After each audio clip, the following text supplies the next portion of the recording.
Hola a tots i a totes, soc la Gisela Joanet de l'equip del Petit Romea i m'agradaria explicar-vos una anècdota o un fet que nosaltres li diem els supervàlids. Fa cosa d'un any teníem una funció escolar de pintar música, que és un espectacle que va dirigit a nens molt petits, i 24 hores abans hi havia previsió de pluja. Així que de les 3 escoles que havien de venir a veure aquella funció escolar de pintar música, n'hi va haver una que directament ens va trucar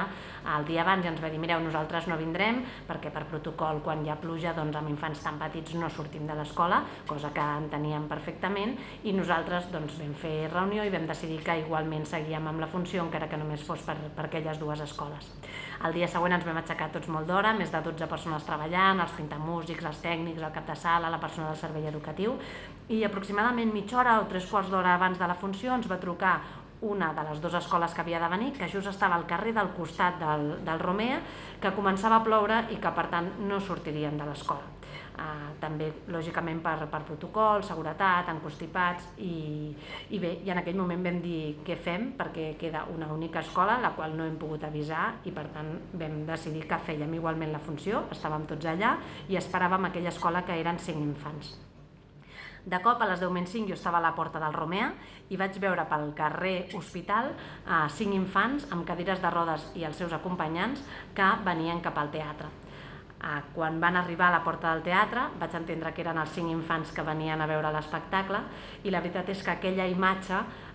em va emocionar i em vaig posar a plorar. I una de les educadores em va dir: Gisela, tan mala pinta fem que et poses a plorar, i li vaig explicar el per què em posava a plorar. I em va dir: mira, passem tantes dificultats en el nostre dia que 4 gotes a nosaltres no ens paren i per això estem aquí. Per suposat, vam fer la funció de pintar música per aquells infants i pels seus acompanyants. Va ser d'aquelles imatges que sempre tindrem en el nostre record tot l'equip del Petit Romea i tot l'equip de pintar música, i des d'aleshores, quan parlem de minusvàlids, mai diem minusvàlids, parlem de supervàlids, perquè realment va ser una lliçó per tots i per totes.